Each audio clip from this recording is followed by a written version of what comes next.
नमस्कार, आप देख रहे हैं बासी समाज क्रांति न्यूज।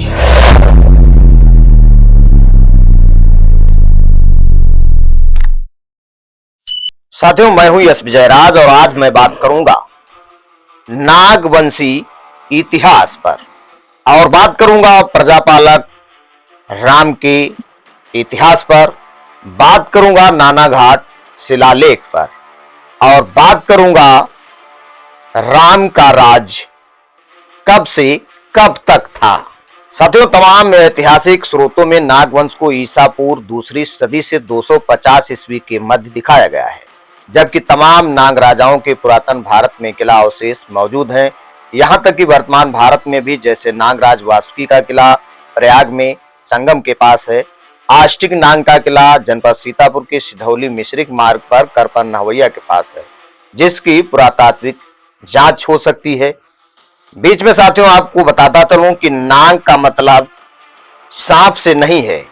ऐतिहासिक विद्वानों के माने तो पहले हमारे राजाओं का यह सिंबल थे, प्रतीक थे, जो आज के समय में अनेक पार्टियों के प्रतीक हैं। किसी का कोई प्रतीक चिन्ह है, किसी का कोई प्रतीक चिन्ह है। उसी प्रकार से हमारे पूर्वजों के प्रतीक चिन्ह थे। इसी प्रकार से हमारे समाज का जो प्रतीक था वह नाग था, इसीलिए हम लोग नागवंशी कहलाते हैं। तो आप लोगों को ध्यान रखना चाहिए कि नाग का मतलब सर्प नहीं, नागवंशी हमारे राजा थे।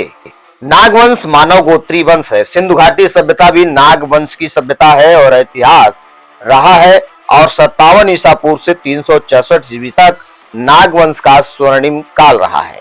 इसी काल में शक, कुश, यवन, हूणों के आक्रमण से नागवंशी संघीय राज व्यवस्था बिखर गई और कई नवीन राजवंशों का उदय हुआ। आज नागवंश को हजारों जातियों में बांट दिया गया। तमाम नागवंशी पूर्वजों की संतानें जाति वर्ण में बटे होने के कारण ऐतिहासिक अस्तित्व विरासत के लिए आपस में लड़ते हैं। हम बात कर रहे हैं प्रजापालक राम की। राम का राज्य 19 ईसा पूर्व से 15 ईस्वी तक माना जाता है, जिनका युद्ध कुशों के साथ सन 15 में हुआ। महाराजा दशरथ का लिखित प्रमाण नानाघाट शिलालेख है, 30 ईसा पूर्व में जो लिखा गया। यह पत्थर की लकीरों में दर्ज है। महाभारत सन 86 से लेकर सन 103 तक के युद्धों का वर्णन है। नागवंशी राजाओं की मुख्य लड़ाइयां कुशों, शकों, यवनों, हूणों से हुई। स्वर्गलोक और पाताल लोक भी बृहद भारत के राज्य स्थान थे। कई श्रेष्ठ रचनाओं यानी राज संचालन संविधान के कारण संयुक्त राज्य संघ व्यवस्था टूट गई और बिखराव पैदा हुआ। आज तक पुरातन भारत में 56 देश बन चुके हैं, जिसमें से वर्तमान भारत भी एक देश है जहां हम निवास कर रहे हैं।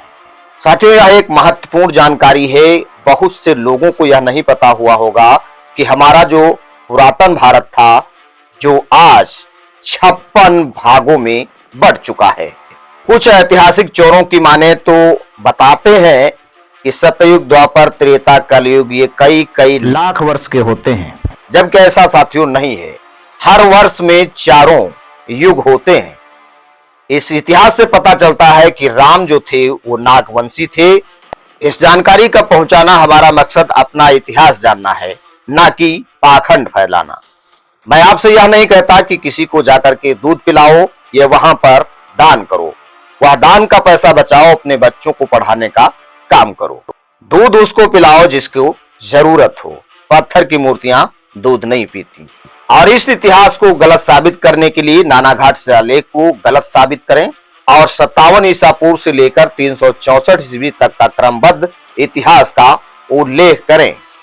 यदि आप इस इतिहास को गलत साबित करते हैं तो आप यह भी बताने का काम करें कि महाराजा वीरसेन के समय कौशल का राजा कौन था, उसका उल्लेख करें। महारानी नागनिका के समय कौशल का राजा कौन था, उल्लेख करें। रामायण में बुद्ध जी का उल्लेख क्यों किया गया, विवेचना प्रस्तुत करें। टिप्पणी करने से पहले नानाघाट शिलालेख के बारे में जानकारी जरूर करें। तो साथियों, इस जानकारी को समाज तक पहुंचाने में अहम भूमिका रही है श्रीमती कमला रावत जी की, जिन्होंने समाज में साक्ष्यों के साथ इस जानकारी को प्रेषित किया है। आप लोगों की प्रतिक्रिया क्या है, अपनी राय जरूर दें। वीडियो को शेयर करें, चैनल को सब्सक्राइब करें, घंटी जरूर दबाएं। धन्यवाद। नमस्कार, आप देख रहे हैं पासी समाज क्रांति न्यूज।